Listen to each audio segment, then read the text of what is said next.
ദൈവമേ സ്തോത്രം, ഒരു മതിൽ, വിശ്വാസത്തിന്റെ, വിശുദ്ധിയുടെ, പ്രമാണത്തിന്റെ, ആത്മീകതയുടെ ഒരു മതിൽക്കെട്ടിനകത്ത് എനിക്ക് ജീവിക്കണം.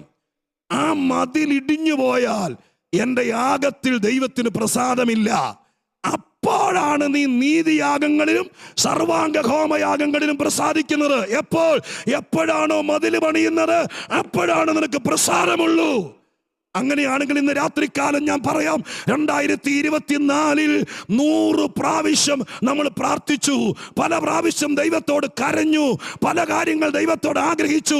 അതിൽ പലതിലും ദൈവം ഇടപെട്ടില്ല എന്നൊരു തോന്നൽ നിങ്ങൾക്ക് ആർക്കെങ്കിലും ഉണ്ടോ? ഉണ്ടെങ്കിൽ ഇന്ന് രാത്രികാലം പ്രാർത്ഥിച്ചിട്ട് പറയണം, ആദ്യം എൻ്റെ കുഞ്ഞിൻ്റെ വിഷയം നടത്തുന്നതിനേക്കാൾ മുമ്പ് ദൈവം ചില കാര്യങ്ങൾ നടത്തി തരേണ്ടതിന് ഞങ്ങൾക്കൊരു മതിൽ പണിത് തരണം കർത്താവേ. ആ മതിൽക്കെട്ടിനകത്ത് നിന്ന് എന്റെ ദൈവത്തെ പ്രസാദിപ്പിക്കാൻ തുടങ്ങുമ്പോൾ എന്റെ യാഗത്തിൽ ദൈവം പ്രസാദിക്കും, എന്റെ ആരാധനയിൽ ദൈവം പ്രസാദിക്കും, എന്റെ പ്രാർത്ഥന ദൈവം കേൾക്കും, എന്റെ വിഷയത്തിൽ ദൈവം ഇടപെടാനിടയാകും. അതുകൊണ്ട് ആദ്യം എനിക്ക് വേണ്ടത് എന്റെ ദൈവം എന്റെ മതിലുകളെ പണിയണം. യേശുവിന്റെ നാമത്തിൽ ഇന്ന് രാത്രി നിങ്ങൾ എത്ര പേർ ദൈവത്തോട് പ്രാർത്ഥിക്കാൻ തയ്യാറാകും? കർത്താവേ, ഹല്ലേലൂയ. എവിടെയൊക്കെയോ ഇടിഞ്ഞു പോയ വിഷയങ്ങൾ എൻ്റെ ജീവിതത്തിലുണ്ട്. എൻ്റെ പ്രാർത്ഥനാ ജീവിതത്തിനകത്ത്, എൻ്റെ വിശ്വാസ ജീവിതത്തിനകത്ത്, എൻ്റെ വിശുദ്ധ ജീവിതത്തിനകത്ത്, എൻ്റെ ആത്മീകതയ്ക്കകത്ത് എനിക്ക് കാര്യങ്ങളൊക്കെ അറിയാം. പക്ഷേ എവിടെയോ ഇടിഞ്ഞു പോയി. ഈ രാത്രിക്കാലം ഇടിഞ്ഞു പോയതിനെ നമ്മൾ വായിച്ച മീഖാ പ്രവചനത്തിനകത്ത് പരിശുദ്ധാത്മാവ് എഴുതിയിരുന്നത് ഇപ്രകാരമാണ്: നിന്റെ മതിലുകൾ പണിയാനുള്ള നാള് വരികയാണ്. യേശുവിന്റെ നാമത്തിൽ അന്ധകാര ശക്തികൾ ഇടിച്ചതാണോ, നിനക്ക് കൈപ്പഴ പറ്റിയതാണോ, നിനക്ക് വീഴ്ച സംഭവിച്ചതാണോ, എന്ത് തന്നെയാണെങ്കിലും സ്വർഗസ്ഥനായ ദൈവം തീരുമാനമെടുത്തിരിക്കുന്നു. നിന്റെ മതിലുകൾ പണിയാൻ 2025 ചില ദിവസങ്ങൾ സ്വർഗം മാറ്റിയിട്ടിട്ടുണ്ട്. ദൈവം ചില മതിലുകളെ പണിയാൻ, ശത്രു കയറി വരാതിരിപ്പാൻ, ഇനി ആ രോഗം കയറാതിരിപ്പാൻ, ഇനി ആ പ്രതികൂലം വരാതിരിപ്പാൻ ചില മതിലുകളെ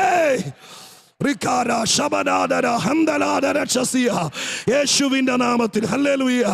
ഇന്ന് രാത്രിയിലെ എൻ്റെ ആത്മീക സന്ദേശത്തിന്റെ അടുത്ത ആണ്ടിലേക്കുള്ള ദൈവത്തിന്റെ ദൂതിന്റെ 1-ാമത്തെ ഭാഗം, മതിലിടിഞ്ഞു കിടന്നുകൊണ്ട് നമ്മൾ എത്ര ഉപവസിച്ചാലും, മതിലിടിഞ്ഞു കിടന്നുകൊണ്ട് നമ്മൾ എത്ര യാഗം കഴിച്ചാലും അതിനകത്ത് ദൈവത്തിന് പ്രസാദമില്ല. എന്നാൽ ദൈവം മുൻകൈ എടുക്കുന്നു. നമ്മളിപ്പരുടെ കണ്ണീര് കണ്ടിട്ട്, നമ്മളിപ്പരുടെയും ആ അഭയാചന കേട്ടിട്ട് നീ ഇടിഞ്ഞുപോയി, നിന്റെ കുടുംബജീവിതത്തിൽ ആരൊക്കെയോ നിന്നെ ഇടിച്ചു കളഞ്ഞു, നീ പ്രതീക്ഷിച്ചതുപോലല്ല കാര്യങ്ങൾ നടക്കുന്നത്, നിന്റെ സ്വപ്നങ്ങൾ ഉടഞ്ഞുപോയി, നിന്റെ ആത്മീയത തകർന്നു പോയി, നിനക്ക് പ്രാർത്ഥിക്കാൻ പോലും പറ്റാത്തൊരു സ്ഥിതിയായി, ഏതൊക്കെയോ വിഷയങ്ങൾ വന്ന് സ്തോത്രം നിന്റെ ജീവിതത്തിൽ ഇടിച്ചു മറിഞ്ഞു പോയതുപോലെ സ്തോത്രം വല്ലാത്ത പ്രതിസന്ധി നേരിട്ടു. ഈ കടപ്പ് കടക്കാൻ തുടങ്ങിയിട്ട് നാളുകളേറെയായി.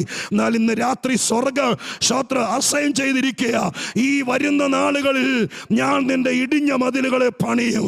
എത്ര പേർ ദൈവത്തോട് ചോദിച്ചു പ്രാർത്ഥിക്കും, കർത്താവേ, ഒരു ദിവസം എനിക്കായി മാറ്റിയിടണം, എൻ്റെ വീട്ടിൽ ഞങ്ങൾ എല്ലാവരും കൂടി ഒന്നിച്ച് ആരാധിക്കണം, ഞങ്ങൾ എല്ലാവരും കൂടി ഒരു മനസ്സോടെ നിൽക്കണം, ഞങ്ങളുടെ നന്മകൾ ചോർന്നു പോകുകയാ. ഞാൻ പ്രാർത്ഥിക്കാത്തത് കൊണ്ടല്ല, ഞാൻ ദൈവസ്ഥനിൽ നിൽക്കാത്തത് കൊണ്ടല്ല, എവിടെയൊക്കെയോ ഇടിഞ്ഞു കിടക്കുന്ന മതിലുകളാണ്. അതിന്ന് രാത്രിക്കാലം പണിയാമെന്ന് ഒരു കോൺട്രാക്ടർ അല്ല ഏക്കുന്നത്, ഒരു സഭാ നേതാവല്ല ഏക്കുന്നത്, ആണ്ടിൽ ഒരിക്കൽ നമ്മുടെ വീട്ടിൽ വന്ന് പ്രാർത്ഥിക്കുന്ന ഒരു കൃപാവര പ്രാപ്തരല്ല ഏക്കുന്നത്. സർവശക്തനായ ദൈവം പറയുന്നു, ഞാൻ നിന്റെ മതിലുകളെ പണിയാൻ നാളുകൾ ഒരുക്കുകയാണ്. മതിലുകൾ പണിത് കഴിയുമ്പോൾ അടുത്ത വാചകം മലയാളത്തിൽ പറഞ്ഞത് ഇപ്രകാരമാണ്: മതിലുകൾ പണിത് കഴിയുമ്പോൾ അന്നാളിൽ, ആ ദിവസം എന്നും മതിൽ പണിയുന്നു, അന്ന് നിന്റെ അതിരകന്നു പോകും എന്ന വാക്ക് കുറച്ചുകൂടെ നിങ്ങൾ ആത്മീക അർത്ഥത്തിൽ ഒറിജിനൽ ഭാഷാന്തരത്തിൽ നിന്ന് മനസ്സിലാക്കണം. എന്നാണോ ഞാൻ നിന്റെ മതിൽ പണിയുന്നത്, അന്ന് നിന്റെ മതില് അന്നിരുന്നിടത്തായിരിക്കുകയല്ല, ആ മതില് ഞാൻ സ്തോത്രം എക്സ്പാൻഡ് ചെയ്യും, അല്ലെങ്കിൽ എക്സ്റ്റെൻഡ് ചെയ്യും, വലുതാക്കി തീർക്കും. ഹല്ലേലൂയ, സ്തോത്രം. ഈ സംഭവത്തെ നിങ്ങൾക്ക് നന്നായി മനസ്സിലാക്കണമെങ്കിൽ നിങ്ങൾ ഇയ്യോബിന്റെ ജീവിതത്തിലേക്ക് നോക്കിയാൽ മതി. സ്തോത്രം, ഹല്ലേലൂയ. ഒരു പ്രത്യേക വേളയിൽ ഇയ്യോബ് പോലും മനസ്സുകൊണ്ടറിയാതെ അന്നിതുപോലെ ഒരു മതിലെന്ന് പറയാൻ പറ്റിയാല, വേലിയേ ഉള്ളൂ. സ്തോത്രം, വേലിയേ ഉള്ളൂ. അന്ന് കാലം ഇത്രയും പുരോഗമിച്ചിട്ടില്ല. വേലി കെട്ടി നിർത്തിയിരിക്കുക. ഒരു സന്ദർഭത്തിൽ ഇയ്യോബിന്റെ വേലിക്കെട്ടുകൾ ദൈവം തന്നെ പൊളിച്ചു കൊടുത്തു. സ്തോത്ര, ഹല്ലേലൂയ.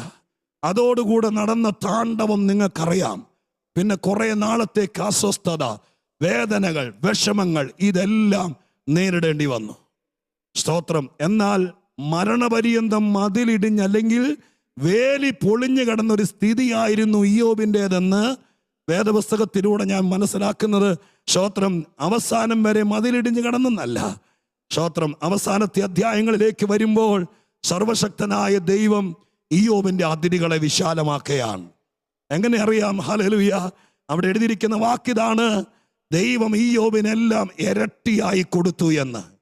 അന്ന് 3000 കാളയുണ്ടായിരുന്നെങ്കിൽ, സ്തോത്രം, ഇപ്പൊ ദൈവം വീണ്ടും മതിൽ കെട്ടാൻ പോകുകയാ. നിങ്ങൾ ആ ഭാഗത്തെ അങ്ങനെ ചിന്തിക്കണം.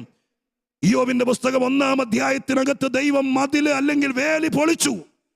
സ്തോത്രം, ഹല്ലേലൂയ. കുറച്ച് നാള് മതിലില്ലാതെ പൊളിഞ്ഞു കിടന്ന, വേലിയില്ലാതെ പൊളിഞ്ഞു കിടന്ന ഒരു മനുഷ്യനായി, ഒരു പുരയിടമായി ഒരു സ്ഥിതിയായിരുന്നു. അന്ന് ആരും കയറി വരും, ചോദ്യങ്ങൾക്ക് മറുപടിയില്ല, ആശങ്കകൾ കരുതിയില്ല, ഭാരങ്ങളെന്ന് തീരുമെന്നറിയില്ല, എന്താ സംഭവിക്കുന്നതെന്നറിയില്ല. അങ്ങനെ വേദനയിൽ തകർന്ന് മാനസിക സമ്മർദ്ദത്തിൽ കിടന്നൊരു സ്ഥിതിയായിരുന്നു. എന്നാൽ സ്വർഗസ്ഥനായ ദൈവം ചുഴലിക്കാറ്റിൽ ഇറങ്ങി വന്നിട്ട്, ഞാൻ വിശ്വസിക്കുന്ന ഒരു വാക്ക് ചേർത്ത് പറയുക, സ്വർഗം ഇയ്യോബിന്റെ മതില് കെട്ടാൻ പോകുകയാണ്. ഹല്ലേലൂയ. മതില് കെട്ടിയപ്പോൾ ആ പഴയ സർവേ കല്ലിൽ വെച്ച്, ആ പഴയ കുറ്റിയിൽ വെച്ചല്ല ദൈവം മതില് കെട്ടിയത്. കാരണം എന്താ? അവനെല്ലാം ഇരട്ടിയായി കൊടുത്തപ്പോൾ, സ്തോത്രം, ഹല്ലേലൂയ, ആ പഴയ സ്ഥലം പോരല്ലോ. അപ്പൊ ദൈവം അതിനെ എക്സ്പാൻഡ് ചെയ്യാൻ സ്വർഗസ്ഥനായ ദൈവം ഇടയാക്കി. ഇന്ന് രാത്രിക്കാലം ഞാൻ പറയാം, 2024 ഉത്തരം കിട്ടാത്ത ചോദ്യങ്ങളുമായി എന്താ സംഭവിക്കുന്നതെന്ന് അറിയാത്ത രീതിയിൽ മതില് പൊളിഞ്ഞു കിടന്ന് ഒരു ജീവിതത്തിൽ നിന്നാണ് ഇന്ന് രാത്രികാലം ഈ യോഗത്തിൽ പങ്കെടുക്കുന്നതെങ്കിൽ, നീ ദൈവത്തിന്റെ പാദപീഠത്തിൽ ഇരിക്കുന്നതെങ്കിൽ, പരിശുദ്ധാത്മാവ് ഇന്ന് രാത്രികാലം നിങ്ങൾ ചിലരോട് പറയാൻ തുടങ്ങുകയാണ്, ഞാൻ നിന്റെ ആ മതില് പണിയാൻ തുടങ്ങുകയാണ്. അതിനൊരു ദിവസം നിശ്ചയിക്കുകയാണ്. മതില് പണി കഴിയുമ്പോഴേക്ക് നിന്റെ അതിരുകൾ വിശാലമാകും, നിന്റെ നഷ്ടങ്ങൾ ലാഭമാകും, നിന്റെ കണ്ണുനീര് മാറും, നിന്റെ ചോദ്യങ്ങൾക്ക് മറുപടിയാകൂ, നിന്റെ ഹൃദയം വികസിക്കൂ, നിന്നെ ദൈവം മാനിക്കൂ. അടുത്ത ആണ്ടുകളിൽ ഇടിഞ്ഞു കിടക്കുന്ന മതിലിനകത്തായിരിക്കത്തില്ല നിന്റെ വാസം, നിന്റെ ജീവിതം.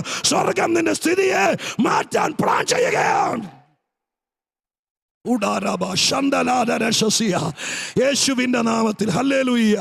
കർത്താവായ യേശുവിന്റെ നാമത്തിൽ ഇന്ന് രാത്രികാലം പരിശുദ്ധാത്മ പ്രചോദനത്തോടെ, ആത്മാവിന്റെ ബലത്തോടെ, അത്യന്ത ശക്തിയോടെ ഞാൻ നിങ്ങൾക്ക് പരിശുദ്ധാത്മാവിൽ നിന്ന് ലഭിച്ച ഈ വാക്യത്തിൽ നിന്ന് ആത്മീകമായിട്ടൊരു ആഴം പറഞ്ഞ അവസാന ഭാഗത്തേക്ക് വരാം. ഈ ആണ്ടിൽ പല പല വിഷയങ്ങളാൽ ദുഷ്ടപിശാച് മതില് പൊളിച്ചെങ്കിൽ, നിന്റെ അവിശ്വാസം അങ്ങനെ സംഭവിച്ചെങ്കിൽ, സ്വർഗം തീരുമാനിച്ചിരിക്കുന്നു, ഇനി നീ ഉടഞ്ഞു കിടക്കാൻ പാടില്ല, ഇനി നീ പൊളിഞ്ഞു കിടക്കാൻ പാടില്ല, ശത്രു നിന്റെ അകത്ത് കയറാൻ പാടില്ല. സ്വർഗസ്ഥനായ ദൈവം മതില് കെട്ടാൻ പോകുകയാ. നിന്റെ തലമുറയെ വികസിപ്പിക്കാൻ, നിന്റെ ഞെരുക്കങ്ങളെ മാറ്റാൻ, നിന്റെ ശുശ്രൂഷയെ ഉയർത്താൻ, നിന്നെ കുറെ കൂടെ പുറത്തേക്ക് ഇറക്കി കെട്ടി ദൈവത്തിന്റെ പ്രവൃത്തി വെളിപ്പെടുത്താൻ സ്വർഗം ഒരു ദിവസം നിശ്ചയിച്ചിട്ടുണ്ട്.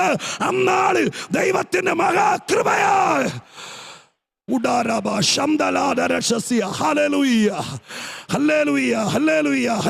Hallelujah. Praise the Lord. Hallelujah.